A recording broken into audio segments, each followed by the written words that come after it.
नीतीश जी, बिहार में जो है देश में पार्टीगत राजनीति होती है, तो आखिर नीतीश जी पार्टी से नहीं आकर निर्दलीय आए, क्या वजह रहा?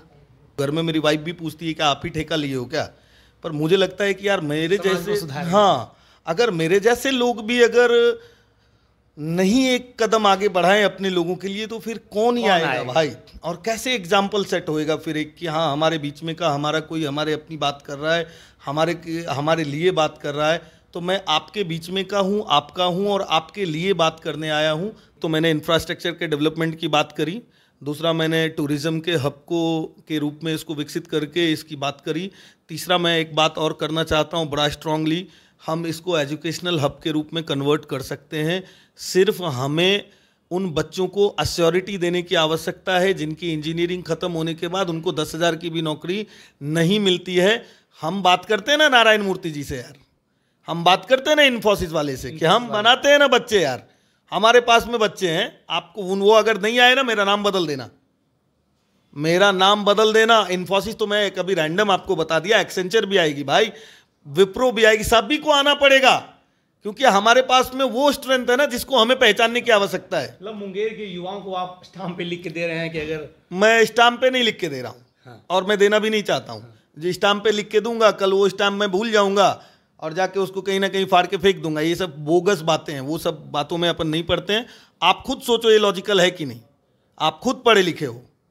अगर हम ये अथॉरिटी यहीं पे दे दिए लोगों को और लोग इन्फोसिस आपको आके यहीं से लेके जाने लगे, इनिशियल फेज में वो यहाँ से आपको लेके जाएंगे, नेक्स्ट फेज में वो इन्फोसिस इधर ही डालेंगे मेरे भाई।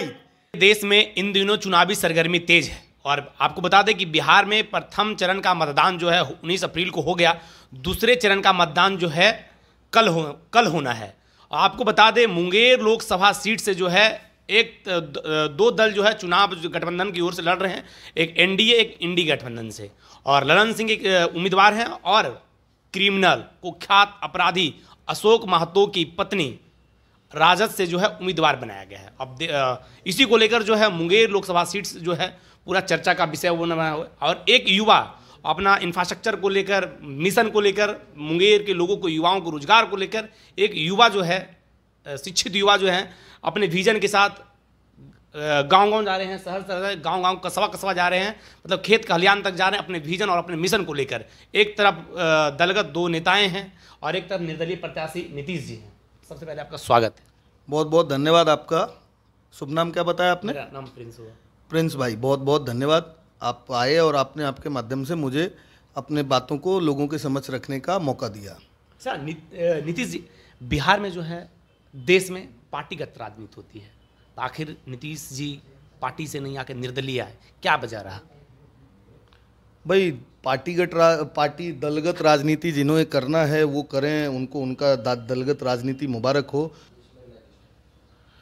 तो दलगत राजनीति जिनको करना है वो मुबारक हो उनको, उनकी राजनीति। मैं राजनीति करने नहीं आया हूँ भाई, मुझे राजनीति करने आता भी नहीं है। मैं अपने लोगों की बात करने आया हूँ। मैं अपने लोगों को कैसे बदला जा सकता है, कैसे उनके घर में खुशियाँ लाई जा सकती है, मैं सिर्फ़ और सिर्फ उसकी बात करने आया हूँ। अगर मेरे लोगों को ये लगता है कि नहीं, अभी इस उम्र में, जिस उम्र में मुझे ये समझ भगवान ने, ऊपर वाले ने पता नहीं मुझे मेरे दिमाग में ही कैसे ये डाल दिया। मेरे तो घर में मेरी वाइफ भी पूछती है कि आप ही ठेका लिए हो क्या, पर मुझे लगता है कि यार मेरे जैसे, हाँ, अगर मेरे जैसे लोग भी अगर नहीं एक कदम आगे बढ़ाएं अपने लोगों के लिए तो फिर कौन ही आएगा भाई। और कैसे एग्जाम्पल सेट होएगा फिर एक कि हाँ हमारे बीच में का हमारा कोई हमारे अपनी बात कर रहा है, हमारे लिए बात कर रहा है, तो मैं आपके बीच में का हूँ, आपका हूँ और आपके लिए बात करने आया हूँ। समझना आपको है मेरे भाई। अच्छा, एक तरफ बिहार सरकार के खासम खास व्यक्ति ललन सिंह चुनाव लड़ रहे हैं, दूसरी तरफ अशोक महतो क्रिमिनल जो 17 साल जेल काट कर आए, उनकी पत्नी को शादी करवाया गया, उसके बाद आरजेडी ने उन्हें उम्मीदवार बनाया, और एक युवा, शिक्षित युवा अपने आप को इस क्षेत्र में कैसे एस्टेब्लिश कर पाएगा? भाई मैं ऑलरेडी स्टेबल्ड हूँ, मैं सेटल्ड हूँ मेरी ज़िंदगी में। अब मैं निकला हूँ आप लोगों को सेटल कराने। मुझे ज़िंदगी में सेटल होने की वापस आवश्यकता नहीं। एक बार मैं बॉम्बे में सेटल हो गया था, मेरा घर, मेरा मकान, एसी वीसी सब मेरे घर में मैंने लगा लिया, गद्दे विद्दे। उसके बाद मुझे ऐसा लगा कि नहीं, अभी बॉम्बे में काम करते करते मैं मर जाऊंगा, और मुझे गंगा किनारा भी नसीब नहीं होएगा। डिप्रेशन में हाँ, तो मुझे ऐसा लगा भाई मैं चलूँ अपने लोगों के बीच में। यहाँ आके यहाँ भी 6 वर्षों से मैं काम कर रहा हूँ। और काम देखिए, कोई भी आदमी जब मिट्टी से आपको आपकी मोहब्बत नहीं है ना, तो आप किसी दूसरे से मोहब्बत कर ही नहीं सकते हो। ये मेरा अपना मानना है। अगर आपको अपने भगवान से प्यार नहीं है ना, तो आप किसी भी इंसान से, किसी दूसरे जाति धर्म के किसी भी इंसान से आप प्यार नहीं कर सकते हो। मुझे बहुत सारा प्यार है मेरी मिट्टी से। मैं आया हूँ, इस मिट्टी का कुछ कर्ज है ऐसा लगता है, तो कुछ ना कुछ तो रिटर्न कर ही दूँ भाई जाने से पहले। सर, बिहार में जो है CCC पर चुनाव होता है, caste, criminal, cash, Nitish Kumar ji कैसे इसको हैंडल कर पाएंगे? इस पूरे पैटर्न को इस बार बदलना है मेरे भाई। और मेरे बिहार के लोग इतने बेवकूफ़ नहीं हैं।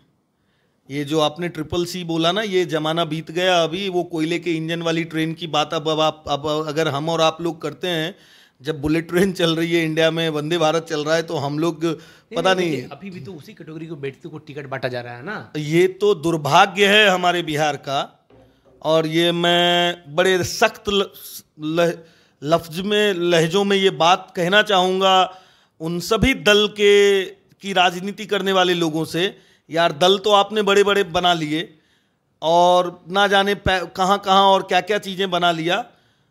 आप कभी तो यार हमारे बारे में भी सोच लो। आप हमारे बारे में, जिनके जो आपको बनाए हैं उनके बारे में भी तो सोच लो। एक बार तो सोचो मेरे भाई, हमारी क्या गलती है? क्यों हमारे सर पे ऐसे लोगों को थोपते हो यार, जिनको खुद को कुछ पता नहीं है? ABCDEFGHIJKLM क्या होता है? वो क्या हमारा बदलेंगे यार? और कैसे बदलेंगे वो? क्यों पार्टी जो है जबरदस्ती ऊपर से जबरदस्ती थोपते हो भाई? प्लीज, मैं हाथ जोड़ के कहता हूं ना, बहुत से लोग ऐसे हैं भाई, बहुत से लोग ऐसे हैं जिनको आप मौका दोगे ना तो वो बहुत बेहतर कर जाएंगे और उससे आपकी भी पार्टी का भला होगा। आपको लगता होगा कि आप टिकट दे देते हो और ग्राउंड लेवल पे लोगों को पता नहीं होता। बहुत गलतफहमी, बड़ी गलतफहमी है आपकी। आपके दल जो ना पूरे के पूरे खत्म हो जाएंगे एक दिन। कहीं ऐसा ना हो जाए इस चक्कर में, मैं आपको बोलता हूं, ऐसी क्रांति ना आ जाए कहीं स्वर्गीय जयप्रकाश नारायण जी के जमाने वाली, कि पूरा का पूरा दल ही साफ हो जाए कहीं ना। क्रांति का आह्वान, हाँ, संपूर्ण क्रांति ना हो जाए कहीं, ऐसा लगता है मुझे। जैसा उन्होंने बोला था कि भागो, छोड़ो, ये कुर्सी की जनता आती है। हाँ, तो ऐसा ना हो जाए आपकी कुर्सी पे खतरा है भाई। लोगों के इमोशन से खेलना बंद कर दो, लोगों की भावनाओं से खेलना बंद कर दो और लोगों के ऊपर अपनी जिद थोपना बंद कर दो। लोग इतने बेवकूफ नहीं है। अगर एक बंदा मेरे जैसा किसी दिन खड़ा हो गया ना, तो हम उस दशरथ मांझी को मानते हैं जिसने छेनी हथौड़ी से पूरा पहाड़ तोड़ के रास्ता बना दिया भाई। हम उस दशरथ मांझी को अपना आइडियल मानते हैं। हमने कभी नहीं पूछा कि उनकी क्या है, जात क्या है, कास्ट क्या है। हमने सिर्फ उनके जिद को, उनके जज्बे को जिंदगी भर सैल्यूट किया है। यस।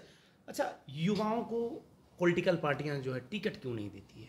क्या आखिर क्या वजह रहता है? पता नहीं भाई, मैं तो एक चीज आज तक नहीं समझ पाया। गवर्नमेंट जॉब में तो रिटायरमेंट की एक एज होती है, आपके काम करने की हर चीज में एक रिटायरमेंट की एज होती है। सिर्फ पॉलिटिक्स में ही रिटायरमेंट की एज नहीं है। भारतीय जनता पार्टी ने भी पॉलिटिक्स में एज लगाया था, लेकिन बहुत सारे नेता भी उस पॉलिटिक्स को क्रॉस कर गए। मैं खुद हैरान हूं भाई, मैं तो खुद हैरान हूं इन सारे डिसीजन से।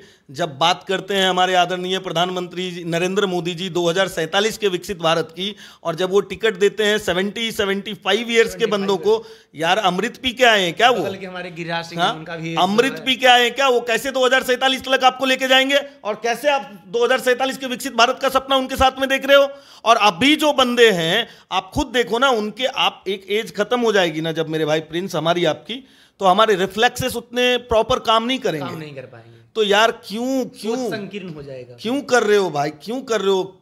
माफ कर दो हम लोगों को प्लीज, बकस दो हम लोगों को यार, हमारे रास्ते खुले करो अब बस।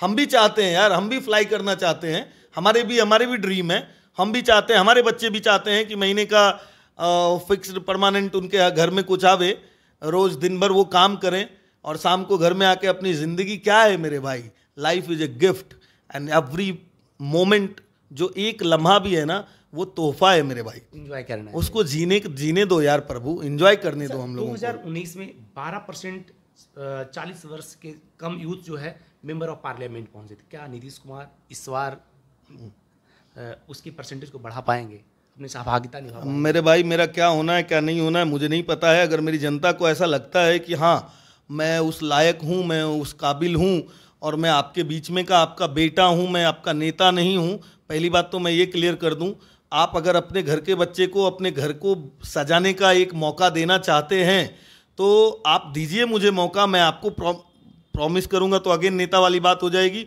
मैं काम करूंगा मेरे भाई। मैं राजनीति को भी, पॉलिटिक्स को भी एक अपने काम की तरह ले रहा हूं। सुबह उठ के महादेव को अगरबत्ती लगा के कि आज का दिन आपने मुझे महादेव दिया, बहुत बहुत धन्यवाद उसके लिए आपका। मैं ग्राउंड पे जाके काम करना चाहता हूं, मेरे सबसे ऊर्जावान दिनों को मैं समर्पित करना चाहता हूं मेरे लोगों के लिए। ये डिसाइड मेरे लोगों को करना है, वो खुद का विकास चाहते हैं या नहीं चाहते हैं। अगर नहीं चाहते हैं, फेयर इनफ यार, आपके पास दुनिया भर के ऑप्शन है। चाहते हैं तो एक मौका दे दो मेरे भाई, और यकीन रखना मेरी बात को लिख के ले लो।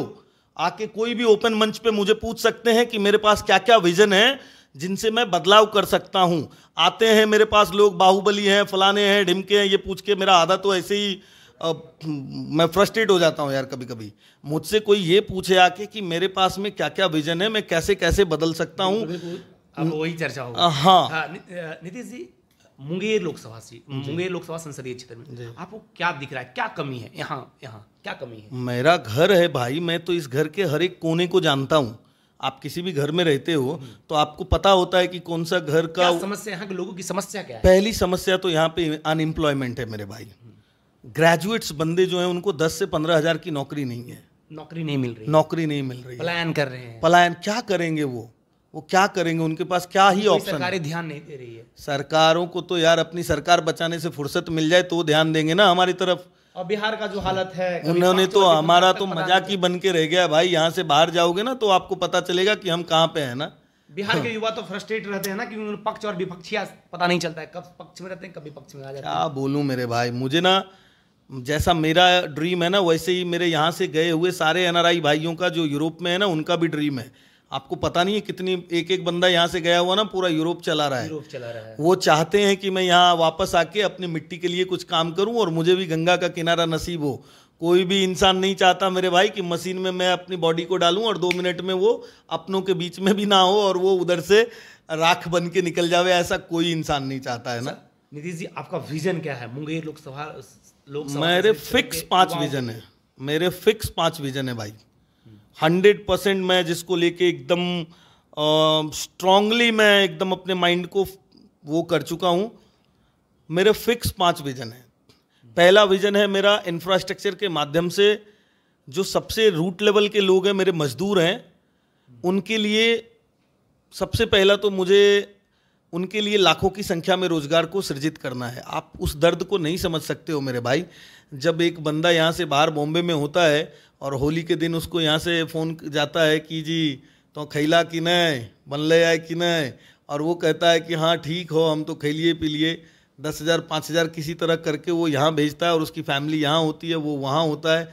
सबसे पहले इसको मिटाना है मेरे भाई। तो पहला इंफ्रास्ट्रक्चर डेवलपमेंट एकमात्र रास्ता है जिसके माध्यम से हम इस रूट लेवल पे लोगों को रोजगार दे सकते हैं।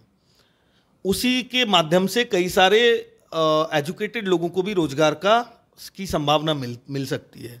एक तो पहला ये है। दूसरा मेरे पास में है कि मैं पूरे अंगराज कर्ण की धरती को एक टूरिज्म के हब के रूप में विकसित करना चाहता हूँ और इसको ऐसा फ्लोरिश मतलब एडवर्टीज करना चाहता हूँ पूरी हिंदुस्तान में कि लोगों को ऐसा लगे कि मैंने मुंगेर नहीं देखा तो कुछ भी नहीं देखा, उनको आना ही पड़े हमको देखने के लिए मुंगेर की धरती को, कर्ण अंगराज कर्ण की धरती को।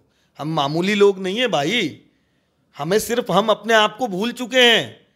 देवभूमि थी हमारी और है, बस दिए तले अंधेरा वाली बात है ना मेरे भाई। हम यहां से बाहर जाते हैं तो हम सबको रोशनी कर देते हैं, लेकिन खुद ही हम अंधेले में है ना। हमें अपने घर को पहचानने की जरूरत है ना। और मैं एक बार हाथ जोड़ के आप सबसे कहना चाहता हूं, एक बार पहचानो अपनी स्ट्रेंथ को। आप दुनिया की कोई ताकत आपको विकसित होने से नहीं रोक सकती है, किसी की जरूरत नहीं है आपको, आप खुद अपने आप को उठा सकते हो। टूरिज्म हब की जब मैं पूरे इलाके को टूरिस्ट के हब के रूप में जब मैं विकसित करने की बात करता हूँ, मेरे पास में ऑलरेडी इतने सारे स्पॉट्स हैं। अगर मैंने उनको इंटरकनेक्ट कर दिया प्रॉपरली ना, तो आप बिलीव करो लोग आएंगे और लोग 2-3 दिन यहाँ पे आराम से अपना बिताएंगे और अपने जेब से पैसे खर्च करेंगे जो आपके घरों में आएंगे। और अगर आपने उनको सेवा भाव से उनको बढ़िया से उनका ये किया तो निश्चित रूप से जाते जाते आपको याद में कुछ ऐसी चीज़ दे जाएंगे जो ज़िंदगी भर आपको, और कुछ ना भी दे तो एक याद तो रहेगा कि वहाँ से फलाना आया था और मेरे यहाँ ये देख के और मुझे ये कॉम्प्लीमेंट दे के गया। कॉम्प्लीमेंट तो देंगे। लोकसभा में इकोनॉमिक डेवलपमेंट होगा। इकोनॉमिक डेवलपमेंट सिर्फ और सिर्फ ये दो माध्यम नहीं है। एक तो मैंने इंफ्रास्ट्रक्चर के डेवलपमेंट की बात करी, दूसरा मैंने टूरिज्म के हब को के रूप में इसको विकसित करके इसकी बात करी, तीसरा मैं एक बात और करना चाहता हूँ बड़ा स्ट्रांगली, हम इसको एजुकेशनल हब के रूप में कन्वर्ट कर सकते हैं। सिर्फ हमें उन बच्चों को अश्योरिटी देने की आवश्यकता है जिनकी इंजीनियरिंग खत्म होने के बाद उनको 10,000 की भी नौकरी नहीं मिलती है।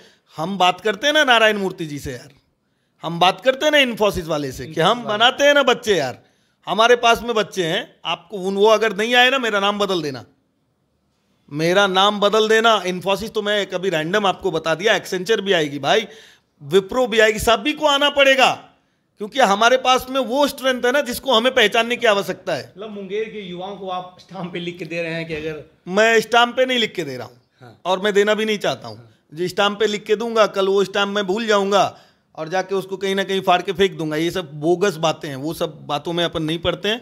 आप खुद सोचो ये लॉजिकल है कि नहीं, आप खुद पढ़े लिखे हो।